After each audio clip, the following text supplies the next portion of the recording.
Si una rama cae en un bosque y nadie está allí para oírla, no solo no hace ruido, según la mecánica cuántica, Ameno salame. ¿existe el ruido si no hay nadie que lo escuche? Hablemos sobre la interpretación de Copenhague.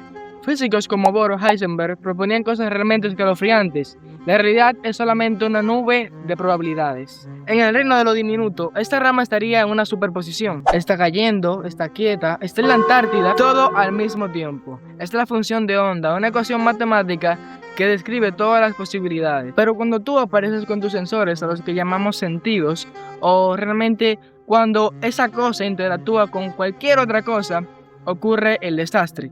Ocurre el colapso de la nube de probabilidades. Es decir, tú obligas al universo a elegir una opción entre esta nube de probabilidades. Como dijo John Wheeler, ningún fenómeno es un fenómeno real hasta que es un fenómeno observado. Según la mecánica cuántica, el universo es una nube de probabilidades hasta que tú decides hacerla real.